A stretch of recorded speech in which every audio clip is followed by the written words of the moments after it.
ఒక పర్సన్‌ని, ఒక పేషెంట్‌ని నేను మీకు ఇంట్రొడ్యూస్ చేయబోతున్నాను. సో, తను ఎంతకాలం నుంచి ఏ ప్రాబ్లమ్ తోటి అసలు సఫర్ అవుతున్నారు? సో, ఇక్కడ ట్రీట్మెంట్ ఏ రకంగా జరుగుతుంది? అన్ని విషయాలు కూడా తన మాటల్లోనే అడిగి తెలుసుకుందాం. నమస్తే అండి. నమస్కారం.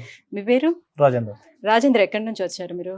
నేను బేరడ్ నుంచి వచ్చాను. బహ్రెయిన్ నుంచి. సో, ఎట్లా ఈపీఆన్ పెయిన్ మేనేజ్‌మెంట్ గురించి ఎట్లా యూట్యూబ్ తెలుసుకున్నారు? ద్వారా చూసి వచ్చాను. యూట్యూబ్‌లో చూసి తెలుసుకున్నారు. సో, ఇప్పటి వరకు ఒక సిట్టింగ్ అయినా అయ్యిందా? ఇది ఫస్ట్. ఇదే ఫస్టా? ఫస్ట్. ఓకే. ఎవరైనా ఇంతకు ముందు తీసుకున్న వాళ్ళని అడిగి కనుక్కున్నారా? అసలు లేదు, యూట్యూబ్ మీకు వచ్చిన నుంచి తర్వాత ప్రొసీజర్ అదంతా ఎట్లా? బాగుంది.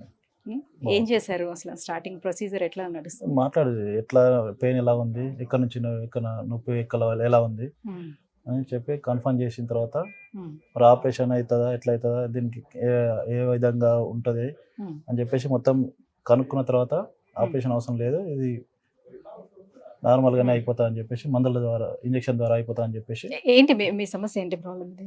ఇంతకుముందు నేను ఆల్రెడీ నిజామాబాద్ కూడా చెక్ చేయించిన, హ్మ్. ఎంఆర్ఐ కూడా చేయించాను. హ్మ్. ఎక్కడైనా కానీ ఆపరేషన్ అన్నారు.